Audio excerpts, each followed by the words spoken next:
The Referee's a podcast with Jack and Kelly Toe. Scottish Championship class, they give us the show. Footy tales from the pitch, controversies they scratch. Every moment they'll itch, no call left to bash.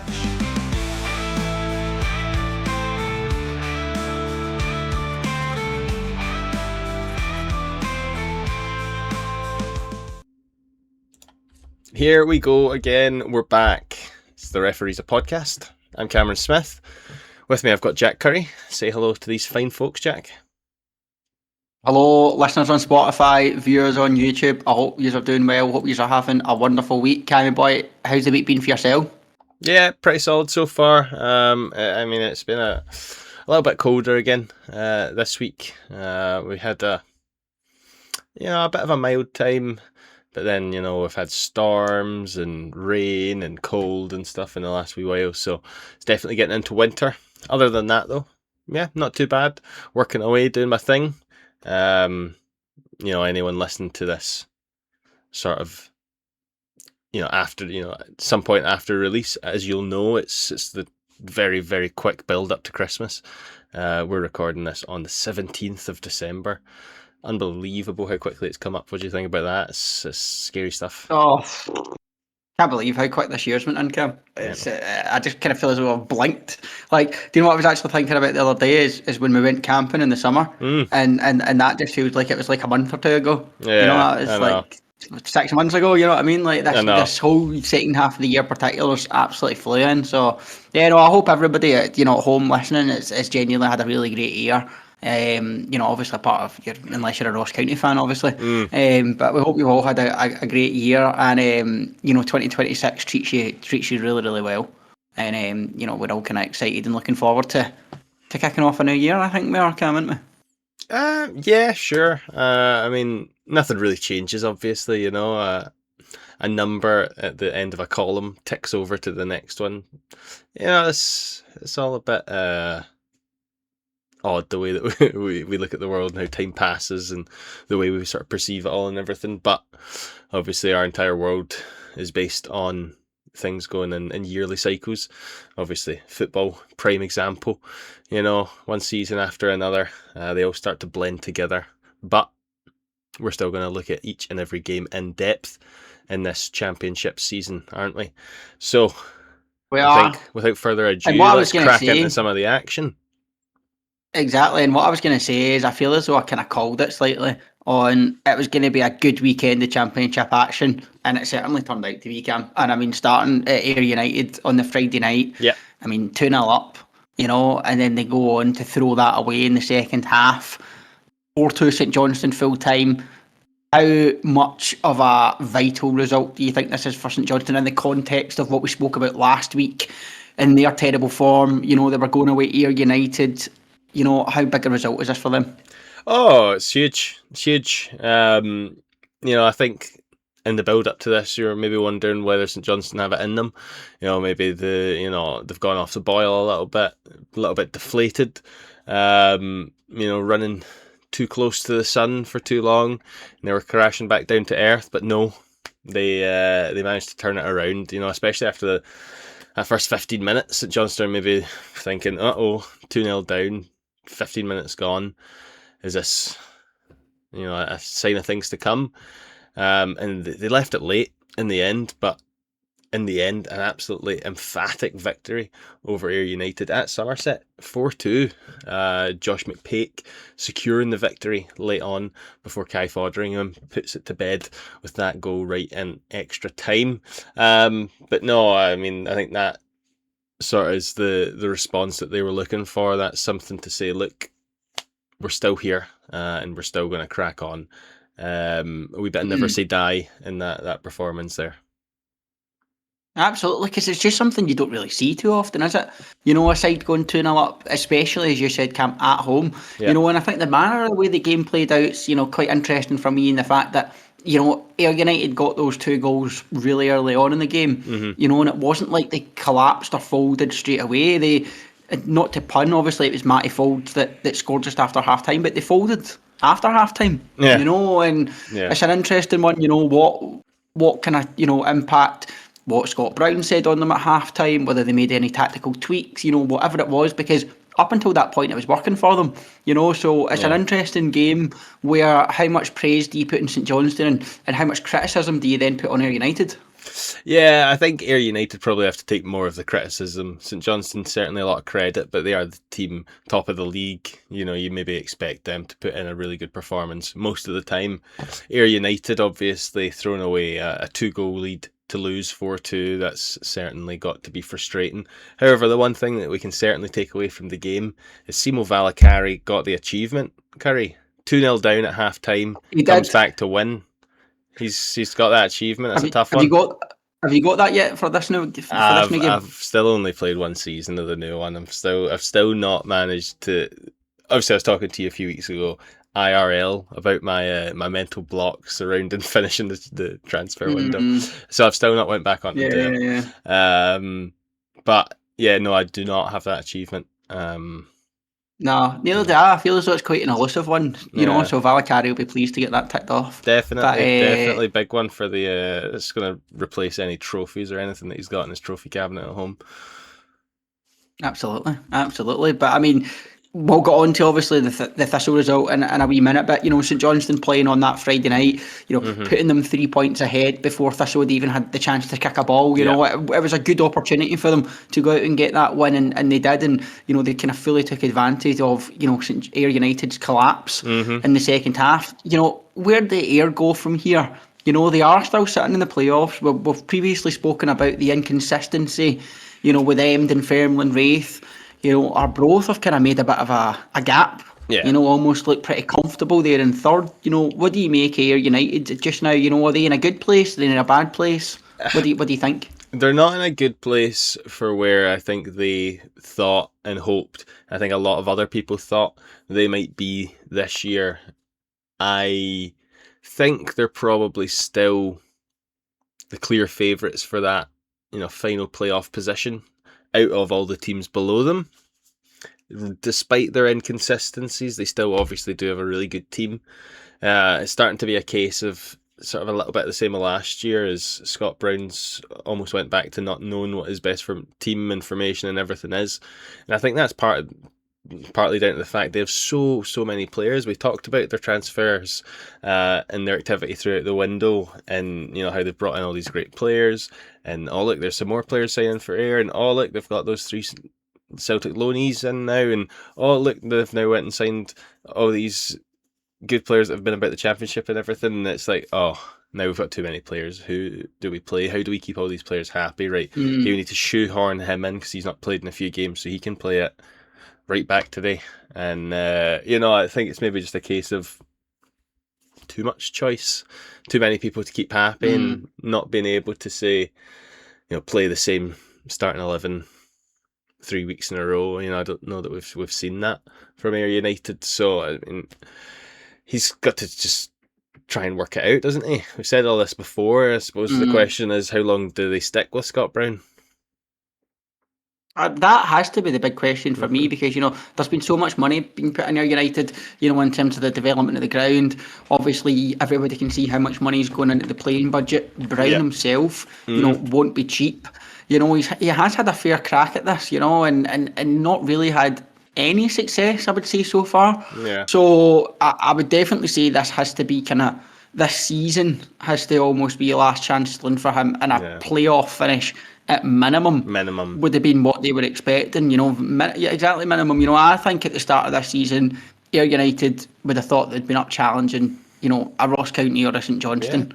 Yeah. They're 14 points off the top of the league with 18 games played. It's a hell of a lot. And it's and it's one of those ones where you're already putting them out of anything like a kind of title charge or a title fight. It's nothing but a playoff push at best for them. Yeah, especially as well, they've obviously finished third the last 2 seasons. So the amount of investment they've done off the back of 2 third place finishes, they're expecting to go second or first there. I think 4th place for them, if that's where they finish, that's going to be a failure. Obviously, I would have to agree, playoffs are still good, isn't it? but it's backwards. That's exactly it. Yeah. Dunfermline obviously still sitting there right behind them, just waiting for them to mess up. But obviously at this moment in time, Dunfermline are as inconsistent, if not more so than Ayr. So I think Ayr will be thankful that the inconsistency doesn't lie just with them. There's a few teams at the moment that are teetering around that way, but yeah, certainly panic stations at Ayr United at the moment, I think. Well, that's the thing for Ayr just now. When you kind of think of it, is Wraith Rovers have already sacked their manager, albeit they're below them in the league table. But they've got more wins than Ayr this season. It's been Ayr grinding out a lot of draws, remaining unbeaten. Which has kind of seen them to where they are, but they're not exactly blowing teams away. Yeah. Going on long winning runs. 5 wins from 18 really isn't great optics. For any team, so I think there's a lot of improvement there for Ayr United, but you can see improvement there because they do have a good team. It's just whether they've got the right manager to place it all together, and we've spoke about it a lot. It's going to be the forever question mark over here and Scott Brown. Yeah, definitely. Right, I think that's enough about Ayr and St Johnstone for the time being. Next up, the game that you're probably not looking forward to talking too much about. Arbroath against Partick Thistle. 2-1 that finished to Arbroath in what looked like fairly blustery conditions, which I think you could probably consider the main factor in the 2 goals that you conceded. Walk us through what you thought of the game. Exactly that, Cam. I think it kind of summed up perfectly that we spoke about last week. It's time to give Arbroath a lot more respect, in terms of how good they actually are in context of this league. And I think how the game played out at home is why they are winning so many games just now. I think when you've seen the highlights of both goals, as you've kind of already alluded to, both completely wind assisted. But that's not to take away from Arbroath because, I think for the first goal that Thistle conceded, I'm kind of thinking, fair enough. As the kickouts came back, it's caught in the wind. Fair enough. That's Arbroath have done the right thing. They've picked to play the right end first half. They're at home. They know what they're doing. But it was the second one for me, where I go, well, why have we, I think the centre-back got it and then kicked it long. And I think, well, you've just seen the goalkeeper try and do that and it not work. So why would you do the exact same thing, pretty soon after? I think it was only 10 minutes later. So, yeah, it's one of those ones where it was frustrating from that perspective. And, and then obviously you're given the lifeline of them getting the straight red card. You get the goal back and it just wasn't quite enough to kind of mount the draw and get that kind of comeback complete. So it's one of those ones I'm not really too overly upset or disappointed when thinking about that result in the context of the season. I think it would have taken a very good team and a very astute team to beat Arbroath at their own game in their own park in those conditions, basically. So I don't think there's any shame in coming away from that game with a defeat. However, when you put into the context of St Johnstone getting the win over Ayr on the Friday night, and you're then 3 points behind St Johnstone, there is that disappointment there. But I think that the big thing for Thistle now is going that game, those conditions. We need to try and treat that as a one-off. And we're going to bounce back in our next game, back at home, back at the comfort of Firhill, where I don't think we've lost in the league, and I don't think the only team to beat us here this season was Celtic in the Cup. So, we know we've got a good record, so it's about getting back in that winning run. Yeah, definitely. Obviously, certainly take away the fact that the 2 goals you conceded, like you say, wind assisted. But you are right, as soon as that first one happens, and I'm sure there's probably other big long balls that have come back that have just not been shown in the highlights. But at that moment in time, you go, right, let's not kick the ball up into the air. Let's play it along the ground. So yeah, you're quite right in what you said there. Maybe not so much bad. The first one happened and you get caught out. Second one, is completely not acceptable. And obviously it's cost you in the end there. Like you say, a big 3 points already gained by St Johnstone the night before. So yeah, that is obviously the first time in just a couple of weeks there where not in the same points as St Johnstone, and in a clear second place. So you'll obviously be hoping that that's not a sign of things to come. There's not a gap going to start to grow back out there. It's just like you say, back to home. Hopefully, you get your consistency back and start your winning ways. Keep St Johnstone honest, and see how the rest of it pans out, I suppose. Absolutely. I mean, it was a massive result for Arbroath, in the context of Huge. your season as well. When we're talking about that Friday night game, they would have seen Ayr United sitting in fourth, the team below them, having played the game more, already lost. It was a huge opportunity for them to create the gap that they have created. And fair play to them for that. You look at the last 6 games there, 1 defeat in the league, Cam. I know. In those 6 games, 3 wins. So they've been absolutely fantastic. And, as we've kind of said, a lot more in the last couple of episodes. They're there for a reason, and they absolutely deserve to be where they are, and credit to them. I think the management team up there is a young management team, but they're doing absolutely fantastic and working wonders. So Arbroath fans, I don't really think they could be asking for any more at this stage. No, definitely not. Definitely not. They were never coming up expecting to win this league. So to be, clear third place, opening a wee gap on fourth, and not necessarily within touching distance of yourselves and St Johnstone, but they're certainly not too far away. A few good results their way, a few results badly for yourselves, for St Johnstone, and the league changes so much. Do I expect that to happen? I don't probably expect Arbroath to be sitting in second place or first place at any time this season, but I would also said at the start of the season I wouldn't have expected to see them in third place. So who knows? It's a strange old league, and it proves it every single year. But yeah, fair play to Arbroath. Exceeding everyone's expectations, and they'll be very, very quickly, if not already, on a points total that is already safe. There's 0% chance basically at this point that Arbroath are going to be relegated. So that, I think, in itself for them is a successful season, and everything on top of that is the cherry on the cake.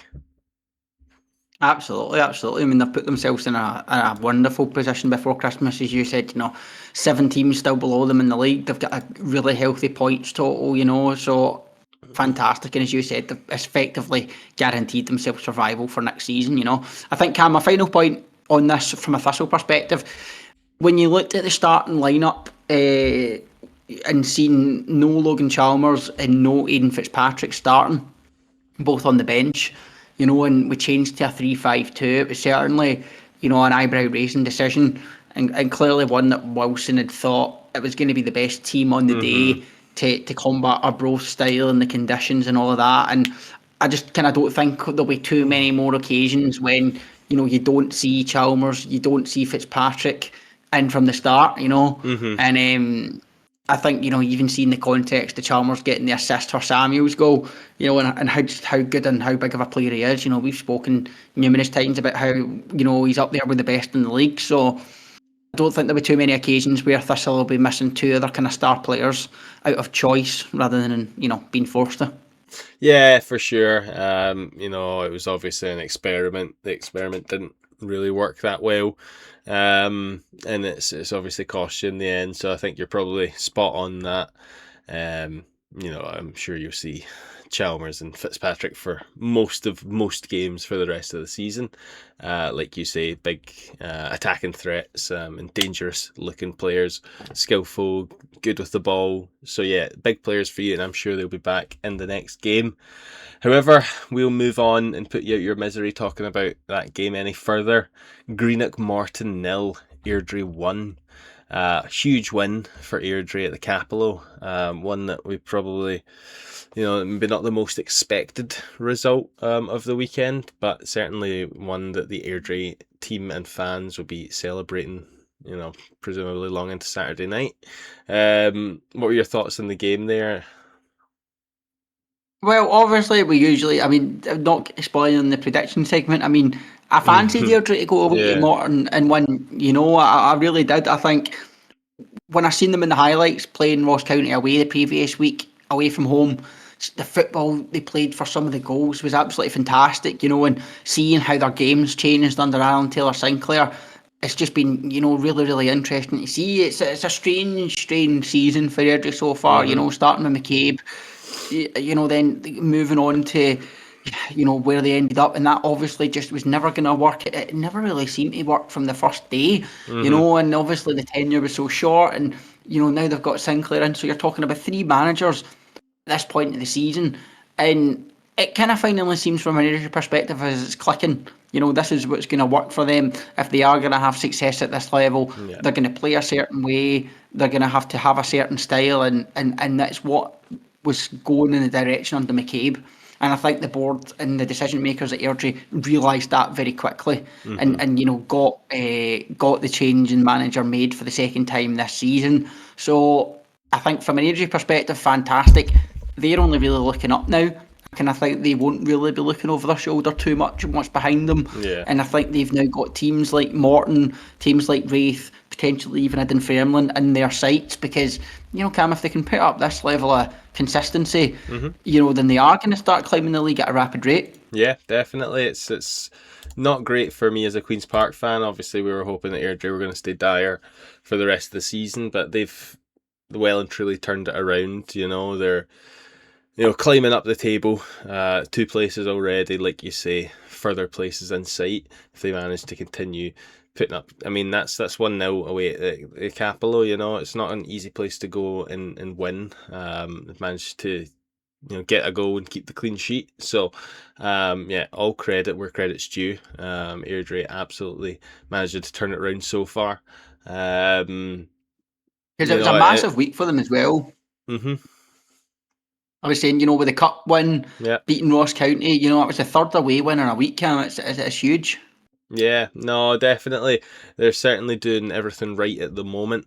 I'm sure they'll obviously be hoping that continues the rest of the season. But what it does do, at least when you think about it in comparison to last season, you had at this point probably still Airdrie on bottom with like 6 points, Dunfermline ahead of them on maybe 9 points or something like that, and it was a few teams under 10 points, and and now we're looking at it this year and it's there's no one under 10 points at the moment.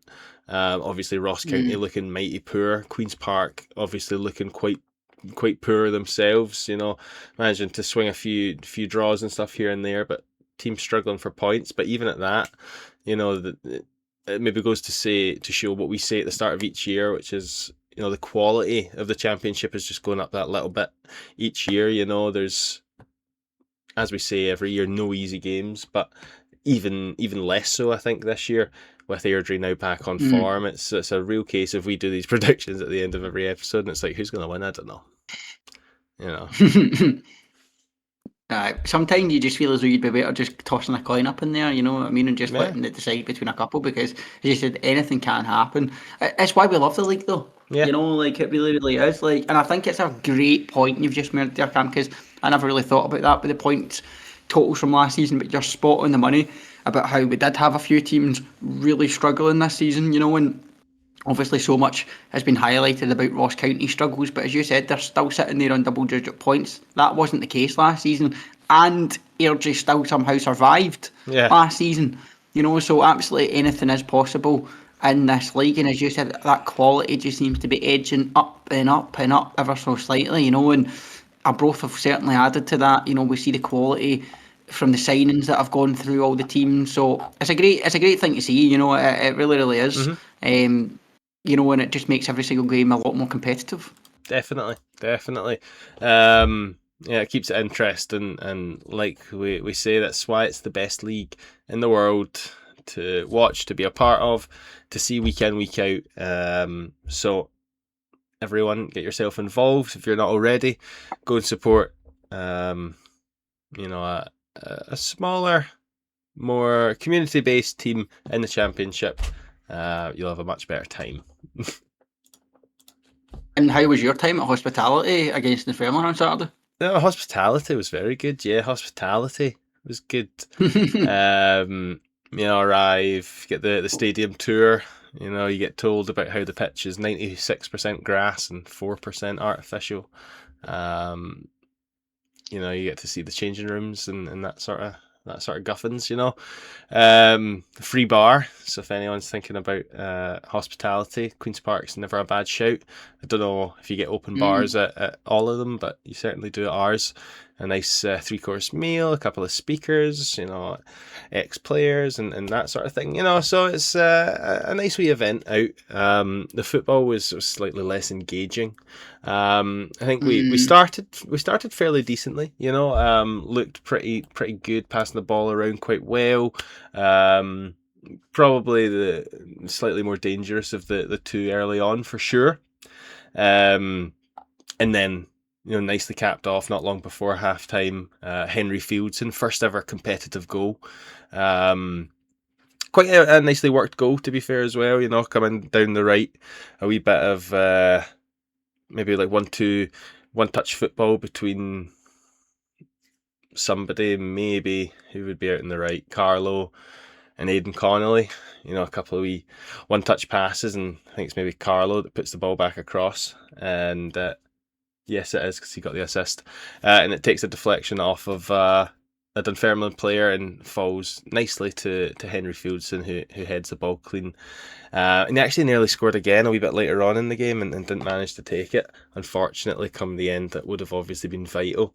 Because right around the 18-minute mark is when I can't remember exactly what happened. Ball come into the box in some capacity. Presumably Ewan Murray's the one who's hit it out and taken a clattering at the same time. The ref immediately calls on the physios, so therefore he has to go off the pitch. They're allowed to take the free kick, the corner straight away, and we concede from that corner without having our only actual centre back on the pitch. So that was a bit frustrating. And beyond that point, we didn't really look like doing anything, you know. As soon as the goal went in, that was the classic head drop moment, and that was sort of that, you know. You could see that as soon as that goal went in, that there was nothing else happening, you know. That was that. So yeah, disappointing in the end that we didn't manage to hold on to the 3 points. It's, you know, the story of our season this year. It's, you know, being in the position of having 3 points or having 1 point with, you know, less than, you know, 10-15 minutes to go, and, you know, losing all 3 or you know, 2 of those points, you know. So that's the story of our season. We just can't hold on to it. I think as soon as we take a lead or we get that all important goal back at a tough opposition, I don't know, they can't be doing it on purpose because it's happened so many times and you think they'd learn from it, but it's all of a sudden everyone's sitting in, clearances are only going 10 foot away to an opposition player, and there's no, like, it's just they're pushing us, I've got the ball, kick it, and then it just goes back to them, and then it's just inviting it back in, like, we'll come on to it. But it was the same last night against Clyde. It was like, okay, we've got the 1 goal lead now, let's just put up with, you know, attack after attack after attack for 20 minutes. And it's like, this isn't sustainable.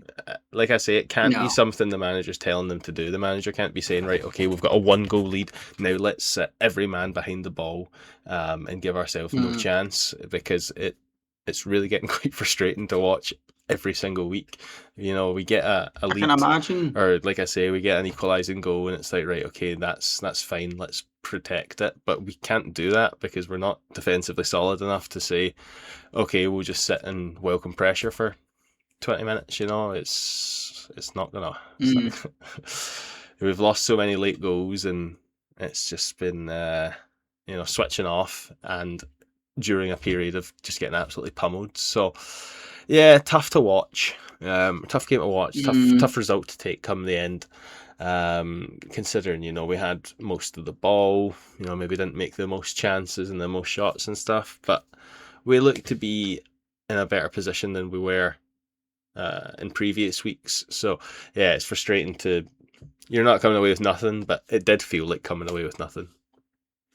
Yeah, totally. And you know, when you seen something, I was going to ask you, you know, when you seen fullback assist fullback there, you know, Pigliacello onto Fieldson, is that something do you think we're going to see more of from Queen's Park, about getting both fullbacks bombing up the field? You know, we spoke about a lack of goals, you know, coming from anybody but Fowler. Do you think this is a way the manager's going to try and, you know, adapt and create more chances for yourself? I would love to say that they've not been doing that all season already. But the fullbacks they generally do get forward. It's probably the reason that we concede as many goals as we do, because the fullbacks are quite often forward and there's a lot of running back and forth for them. It's nice to see that it happened. Do I expect it to be a reoccurring thing in any sort of regularity? Probably not. I still can't quite pinpoint what the issue is with Queen's Park at the moment in this season in general, because despite having pound for pound one of the best strikers in the division this year, to be struggling so much in general to score goals is quite worrying. It's like if you get Fowler with the ball in the right position, he's going to score the goal, but why is no one else getting in a position to score goals as well? So yeah, it's tough. I can't help but feel that we're doing something just incorrectly. Obviously, like I say, sitting in as soon as you take a lead or you get a sort of crucial goal doesn't help. But like I say, I don't think that's something they're set out to do. I don't think he's going out to tell them to do that. So they need to try and work on whatever that is that's causing them to play the way that they do when they take a lead. That would go a huge way. I don't know if it's just a lack of experience across the team, maybe. Is it something as simple as that? Something that you can't just remedy? It's an interesting thing, Cam, because as you said, it's a big question mark. It's something probably the manager himself is still trying to figure out at this moment in time, So I think it's never going to be an easy situation. It's never going to be an easy season for Queen's Park with everything that's been going on off the field. So it's one where you just kind of need to try and stick in there, keep plugging away, keep trying to get as many wins, as many draws as you can, and to be honest, just try and hope that come the end of the season, it's going to be enough. Just very quickly, Cam, from a Dunfermline Athletic perspective, I'm sure, their supporters, when they came away from that game, just as disappointed as you were. It feels as though they've kind of hit the buffers a wee bit recently after impressing, for a good wee while, a couple of months back there, or a month or so back there.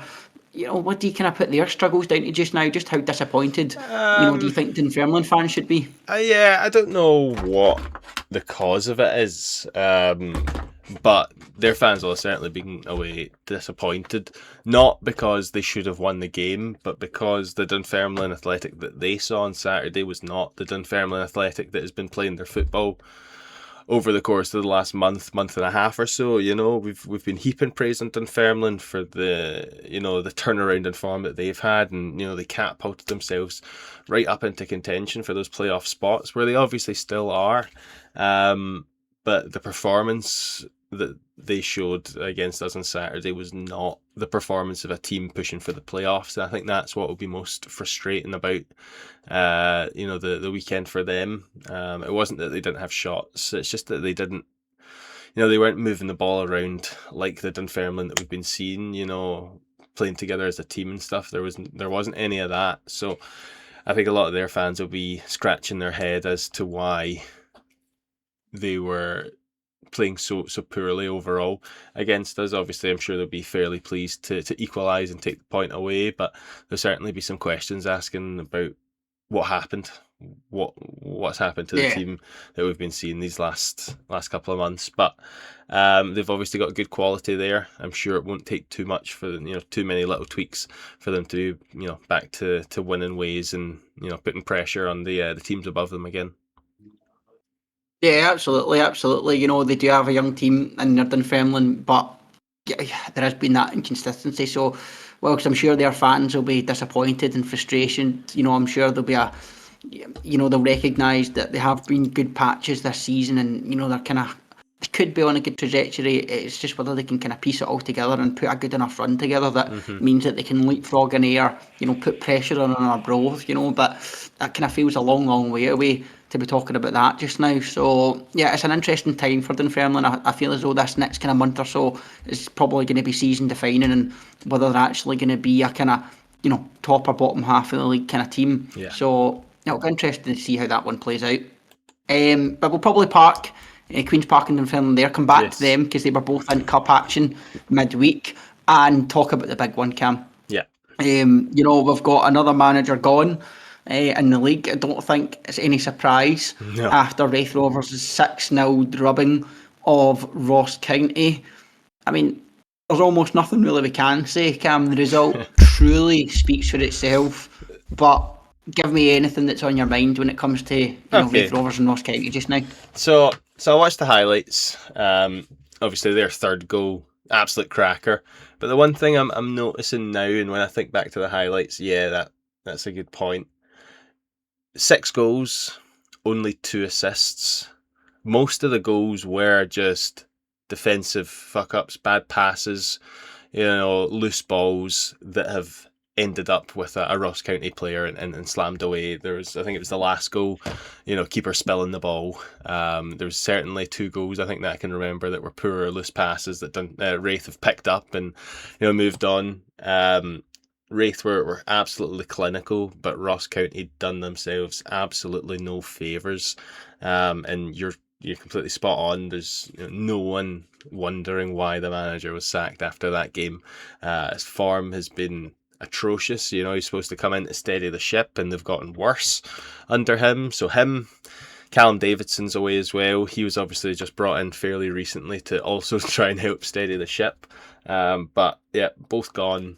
I don't know who's taking charge at the moment. Is Robertson still there? Is he I'd taking imagine charge? it must be John Robertson. I mean, yeah, I don't think he went. He didn't. Apologies, He anyone hasn't listening if I've got that left. wrong. As far as I've read, he hasn't left. I've not seen an announcement that he's gone, but I saw the two regarding the other 2 members of staff. So yes, I just don't know what they're going to do now. Do they go quickly again and get someone in quickly, or do they now hold fire for a couple of weeks and make sure they get the correct man in the door?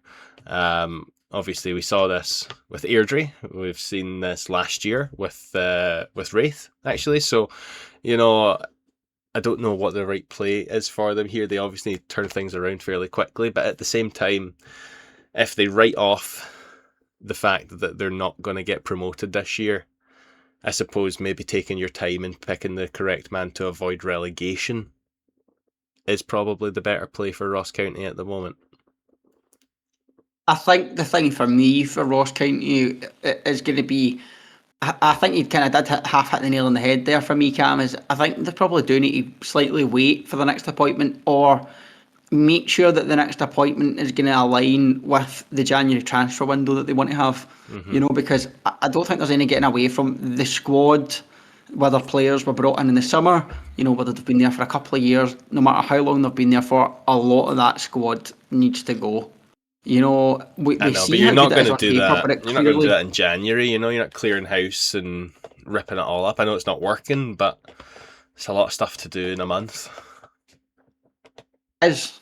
It is, and that's the tricky part. But we've seen Ross County sign 6, 7, 8, 9, 10 players in January before. Whether they can get rid of that amount of players as well is a different question. Yeah. But they're not exactly alien to wholesale changes in January. So it's whether they do want to go down that route of Roy McGregor and the football operations team there decide that they know best and they'll pick the players and the manager will just deal with them, or do they go almost a bit old school and try and align that with a certain type of person?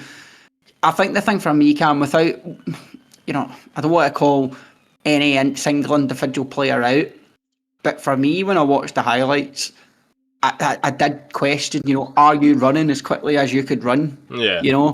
Are you giving your all? And a lot of the times I was looking at it going, you don't look like it. So I think that's a massive issue, and I think Tony Dock said that in his last presser. When he spoke to the Ross County media team, is he felt as though his players, some of them had given up and they weren't really trying and whatnot. And I, to be honest, would have to agree with him. Yeah. So albeit that's on the manager to motivate somebody, I don't think there's getting away from. There has to be a lot of soul searching in the players, the most experienced players, the biggest earners up in Dingwall, because it's just, from their perspective and for their fans, entirely, unacceptable, considering, as they quite rightly say, and you see in social media, at one point were looking like they could even get a top 6 finish in the Premiership last season. Yeah. So, how quickly they've fallen. No, definitely. I don't know what they're going to do. I don't think they're going to rush a manager in for January. I just don't see that happen. Being the 17th of December now, just sacked the manager. I think if they hire someone before the new year, it's going to be rushed.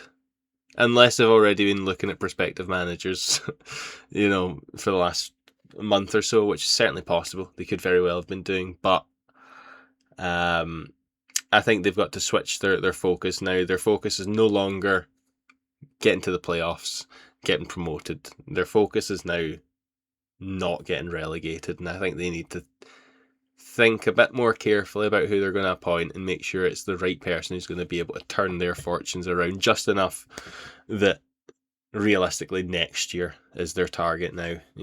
They need to survive this year, I mean, re-sculpt the squad so that it's better equipped for this level and go again next year.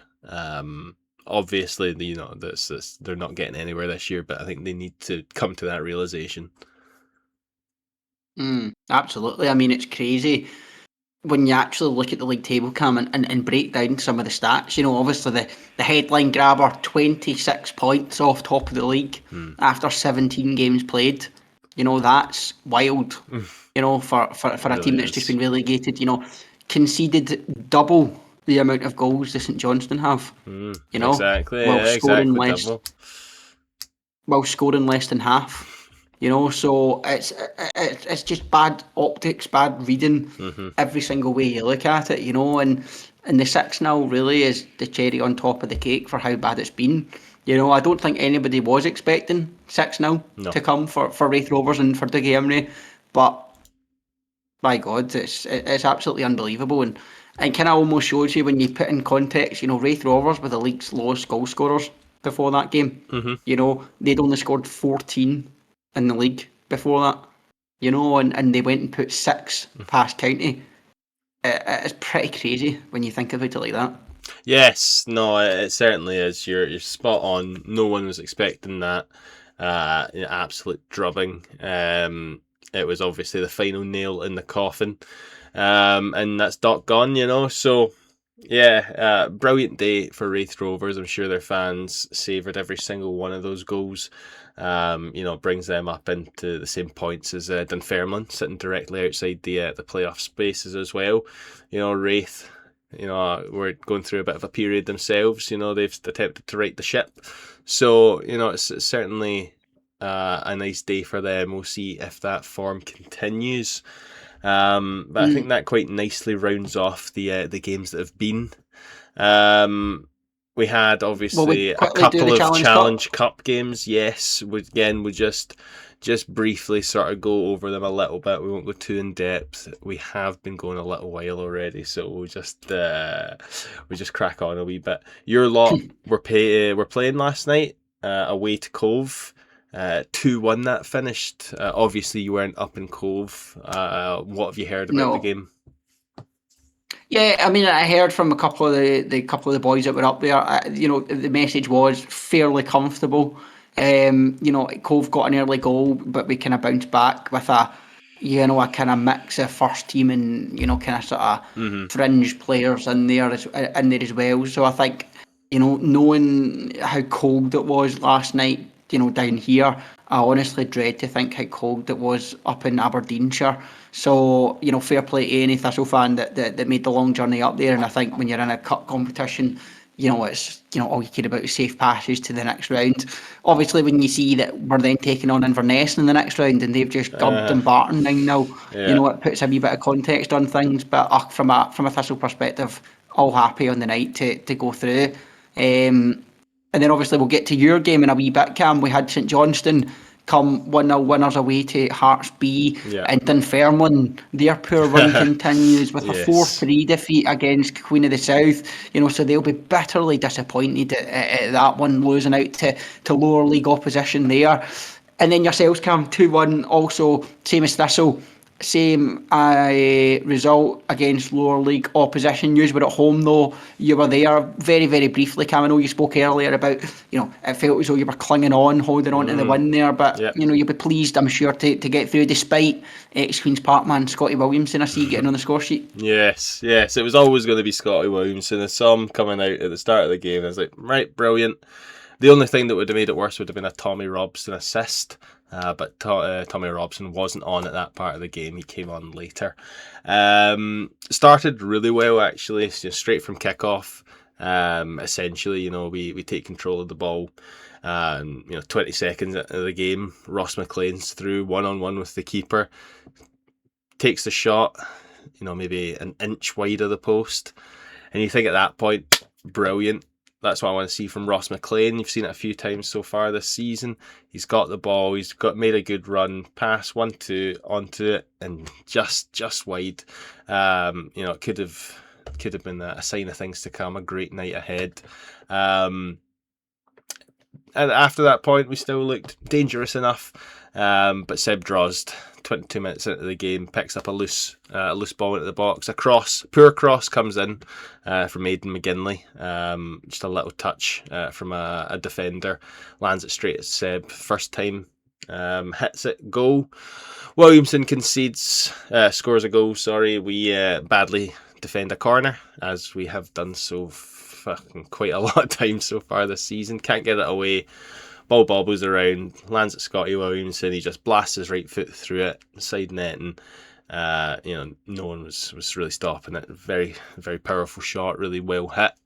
Good goal, but completely brought on by ourselves. And then Josh Fowler just out on the other side of the second half. From where I was sitting and actually watching the highlights, I thought he was being awfully greedy, turning back onto his left, taking it to a really tight angle, wide of the post to take the shot himself. But as I was finishing, saying to my cousin next to me, "Oh, greedy," the ball was going into the back of the net, so I had to sort of scoop it all back in. I stand by it. He was greedy, but sometimes you need your striker to be greedy, and that was one of those moments. He thought, "No, All I'm not good going to make the strikers have that pass. I'm quality. taking it onto my left foot and I'm cracking it across the keeper." And fair play to him. He's done it again. 15th goal of the season, I think the commentator said, which is nice numbers. And then the icing on the cake, the man coming on to take the captain's armband for the last 20 odd minutes, Louis Longridge, making his 200th appearance for the club. So that was nice. They announced that over the speaker as well, and you see him sort of turn and give like a wee smile on the highlights, and it's a nice wee moment. I didn't realise he was anywhere near 200, but it shows sort of, for years you've been wondering, why is Louis Longridge keep on getting the contract renewed? Why is there, there's a few players throughout the years where you think, oh, why has he not had a new contract? And it's always Louis Longridge getting a contract. But every single year where you ask that question, he shows you why. You say at the start of the season, I can't believe Louis got the this contract extension, and then he plays the most games of anyone that year, and he plays in 5 different positions. And he's ever present. So 34 years old now, I think I want to say. So he's certainly getting on. So I don't know how many more appearances he'll be accruing, but he's been ever present again this year, playing most games. Looked pretty good at most of the time. Always looks like he cares, and he's given it all. So can't fault Louis on his time at Queen's Park. Congratulations, mate. You're a champion. Fantastic, Cam. Great wee sentiment there for Mr. Longridge there. I'm sure if he's listening, he'll appreciate that. And that's sort of seen you follow Thistle and obviously all the other championship sides that have made it into the last 16. So we'll just gloss through this very quickly. Airdrie have still to be decided who they're playing because Montrose v the Spartans got postponed again. Yeah. But Airdrie are safely through to the last 16. Arbroath are also at home. They've got a tie against East Fife to look forward to. Ayr United, another side at home against Stranraer. Sorry, I just want to quickly say mentioned. Arbroath against East Fife. It's the Dick Campbell Derby 2. Oh yes, it is. We've It's the already had this rematch, game yeah. this season. Sorry, I just noticed that and had to point it out. Yeah, Dick's back, so he is. So, I know that's a great one, Cam. The Dick Campbell part two. Thistle take on 9-0 Inverness. I mean, absolutely crazy stuff. I've seen that was Yeah. a record club win for Inverness there. Oh, okay. So, fair play to them. 9-0 against Dumbarton, but Thistle will take them on. Queen's Park yourself, I've got Forth for Athletic at home. Yeah. Wraith Rovers missed out on the opportunity for a Fife derby. Queen of the South beaten Dunfermline. Yeah. And St Johnstone take on Ross County, which surprisingly, Cam, is the only all-championship affair, even though we're in the last 16. Yeah. So, we're certainly looking at a lot of our sides progressing in this competition. So that's the Challenge Cup part for 1 week, and we've got no Friday night game. That was our last Friday night game, everybody, of the year. So if you want to be watching anything, you've got no chance. You need to go out your house and socialise. So Saturday action, Cam. Boo. Saturday, Cam, you are going to kick us off. You have got an away trip to the in-form Airdrie. Never a nice place to go in the first place, but never nicer when they are in form. What do you make of going into this one, Cam? It's going to be tough, isn't it? Yeah. My one hope is that although there's hardly any of them still there, maybe Ferry and Savoury, we need the boys to remember back to when we got promoted to the Championship. We 4th place in League One. I think it was like 24 points behind second place Airdrie, who we beat in the playoff final in Airdrie to get promoted. So I'm hoping that we can do something like that, beat an Airdrie team who on paper should be absolutely thumping us, managing to win out there. Do I have that much belief and hope that we will do that? That's a different question, isn't it? I suppose it's going to depend on what the state of our team looks like come Saturday. Ewan Murray, we talked about it off podcast. He wasn't in the squad or the bench playing against Clyde. He's come off injured our last 2 games. So I'm hoping that he was out just to fully rest him and have him no chance coming on, rather than he was unavailable to be picked. If we're running into the game against Airdrie with 0 centre backs and playing 3 full backs and a centre mid as our back line, I think we're going to struggle, especially the way that they've been playing. And generally speaking, our midfield has looked inconsistent at best, weak at worst throughout this season. So I don't really know what the solution is to that sort of thing. And then obviously going forward hasn't been our strength either. So there's a lot of things holding us back in this game against Airdrie at the weekend. But all it needs is a good performance on the day from the team. So I'll be there and I'll be shouting and screaming, probably at the ref. And try to cheer on the boys and bring the points home, but we'll see. Fantastic stuff, Cam. Can't wait to hear all about that if we do manage to get a Christmas special out. And then that takes us on to the 2 most inconsistent teams in the league. Dunfermline taking on Ayr United. What do you make of this one, Cam? I think it's interesting. We spoke already about Dunfermline Athletic have hit the buffers. They're in not good form. Ayr United just haven't really been in good form all season. What do you make of the both teams going into this one? Is there a favourite, or is draw the favourite for this game? I don't know if draw is the favourite, but I don't know who I would make the favourite. I would say, I'd say there's probably a victory in there for one of them, but do I know what one? No, not really. The one thing I will say is it's me to take the predictions first this week, so I actually have already done mine. So I do have an inkling as to who what I think is going to happen in each game, but I'm going to try not give too much of that away at the moment. Yes, exciting. So no, I don't know. This is a mighty tough one. It could go either way very easily.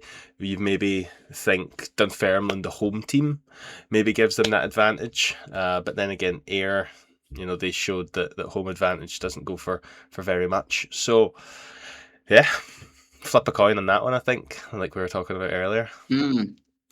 Absolutely, absolutely. I agree with you there. And then swiftly on to my side, Thistle. I've already mentioned back at home, taking on Wraith Rovers, who'll be confidence high sky. Sky high, sorry. High sky. Hi, Sky. Sky high. After their impressive It's true. 6-0 victory against Ross County. I think from a Thistle perspective, obviously we got the win against Cove midweek, but we'll be looking to went back to winning ways Yeah. in the league, obviously after the two tricky away games at Ayr and Arbroath. So it's one of those ones where it's been a fantastic season for Thistle so far. Going into this game against Wraith, expecting a win. Welcoming a Dougie Emery side back to Firhill again, and I think it's one of these ones where mentioned, I'm expecting to see Chalmers back in, I'm expecting to see Fitzpatrick back in, I'm expecting to see that 4-2-3-1 lineup that we've kind of became so familiar with, 4-3-3, whatever you want to call it, play, and be good and have it all clicking again. So fingers crossed that's what we see, and we can really keep this title fight to St Johnstone going. Can you see anything other than a Thistle win there, Cam, or do you fancy Wraith to maybe, don't want to say pull off an upset, but come down to Glasgow and get the result? I mean, they'll obviously be flying high after the result of the weekend. There's no two ways about it. But I would say, generally speaking, Thistle at home is a tough one to bet against. So I think if Dougie Emery's coming away with anything, he'll be a lucky boy. I would have to agree with you there. And then that takes us on swiftly to Ross County hosting Arbroath. And what do you make of this one, Cam? Do you give Ross County, any of a chance, considering, the manager's gone? Maybe that's the players weren't playing for him. They're going to, show that they're actually good now.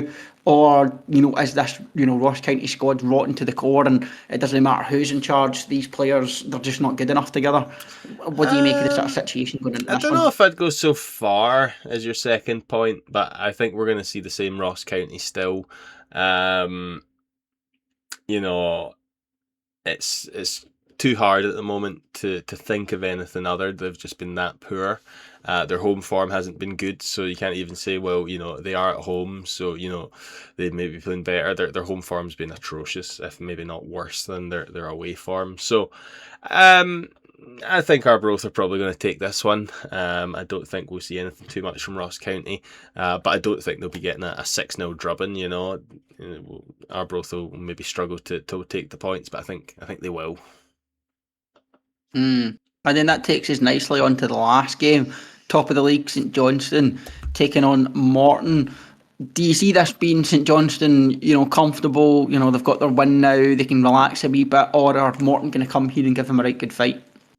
No, I think, after watching Morton not score at home to Airdrie and lose that game, and obviously St Johnstone showing that they've still got that fight about them, I think we'll see a bit more of that fight this weekend, and I think we'll see St Johnstone take the victory there from Morton. Again, probably not going to be a crazy game, but I think a fairly comfortable victory for St Johnstone's on the cards. Fantastic, Cam, fantastic. And that swiftly takes us on to probably running out of time, but our prediction segment. Silence. Can you hear me? Oh, I can hear you now. Yeah, I didn't get a single word of that though, so whatever you're saying, start again. Right, okay. So that, Cam, takes us nicely onto the prediction segment of the podcast. I know we don't probably have too long left, so why don't you quickly rattle through the scores and results from last week and how we got on? Yes. So, here against St Johnstone, we both took a St Johnstone victory, but we didn't get the correct level of victory. 1-0 for me, 2-1 for you. We both got the Arbroath Thistle game wrong. Neither of us had Arbroath winning. We both took a draw. Morton against Airdrie, you alluded to it earlier on, you took Airdrie to win this one, you just got the scoreline wrong. I had 1-1, so no points for me. Queen's Park against Dunfermline, we both went for the 0-0, obviously that ended 1 each, and I had faith that Ross County were going to lose to Wraith Rovers, only 2-1, but you took it as a 1-1 draw. So even points, 6 each, no change for another week. Now, into this week. First up, Airdrie against Queen's Park. Although my analysis would say that I don't think Queen's Park can do anything here, I've went for 1-0. All right, okay. So I thought you were going to say a victory there for Queen's Park after I'm not saying going you had that no chance, far. basically. No, I'm not going that far. I'm not gonna. I'm gonna. Obviously, I've been bigging up Airdrie quite a lot recently, so I'm gonna stick on that train. I'm gonna say 3-1 Airdrie. 3-1 in the books. Perfect. Dunfermline against Ayr. Again, as I sort of maybe hinted at in my analysis there, given Dunfermline the benefit of home advantage, 2-1 Dunfermline. It's funny, Cam, because I was really hoping when I knew obviously you'd picked a team to win, and I really hope you weren't going to go for who I was going to pick. And I don't know why, but I feel as though for how bad Ayr have been, this would just be the type of game that they would somehow go and win. Yeah. So I'm going to give Ayr the credit, and I'm going to say 2-1 Ayr. 2-1 Ayr. No problem. We've swapped it around there. That's in the books. Next up, Thistle against Wraith Rovers. Tough game, but Partick Thistle are going to win that one 3-2. Oh, again, I think it's going to be a tough game as well. It's going to be tight. I'm going to say 2-1 Thistle. 2-1. In now. Okay. Ross County against Arbroath. Fairly easy one here based on what I was saying. Arbroath are going to take the victory there. It's going to be 3-1 Arbroath. I don't know why I'm going to do this, Cam. I'm going to just go for Ross County, and just think that I don't know. I mean, it could. I don't know They've why. got to turn I'm it gonna around at say- some point, do they not? Yeah, they surely think so. I'm going to go 1-0 Ross County. I don't have a reason. That's just what I'm going for. 1-0 Ross County and St Johnstone against Martin. I have taken St Johnstone to win that one 3-0. 3-0, yeah, I'm also thinking it's going to be fairly comfortable for St Johnstone. I'm going to say 2-0. 2-0. So recap of our predictions there then. Airdrie against Queen's Park, I've taken a 1-0 draw. You've taken 3-1 for Airdrie. Dunfermline against Ayr, we've went for opposing results here. 2-1, I've taken Dunfermline. You've taken Ayr. Thistle against Wraith, we both went for a close game. 3-2 for me, 2-1 for you, both to Partick Thistle. Ross County against Arbroath, I've went 3-1 Arbroath, you've went 1-0 Ross County. St Johnstone against Martin, we've both taken St Johnstone to win that one. 3-0 for me, 2-0 for you. So, if all is to go as Curry has foretold here, Queen's Park would be bottom of the league, so I don't like that very much. I didn't even think about that. Didn't even think about that. Yeah, Oh, dear. Maybe there'd still be a goal in it actually keeping us off bottom. Nah, they would be a point ahead. Oh, would there be not 3? Oh, there's 2. Oh, yeah. You're 2. Yeah. Damn. But you still have to them in a game in hand, so. Yeah, but we don't want to be 9th. We want to be 8th. Yeah. We want the game in hand true. to take us on level points with Airdrie. But we'll cross that bridge Mm. next week when you're inevitably getting more points than I do because you got both of those ones right. Hey, everyone, thank you very much for listening to this silly podcast again for another week. This one will actually be out on time and as scheduled, so yes. Exactly, Cam. It's been a success, and I hope everybody. Oh, and we've lost him again. Alright, I'll just take the final thing here since we've got a frozen Jack Curry there. Thank you everyone for listening to this week's podcast. We'll be back maybe next week for a Christmas Eve podcast. Thank you all very much.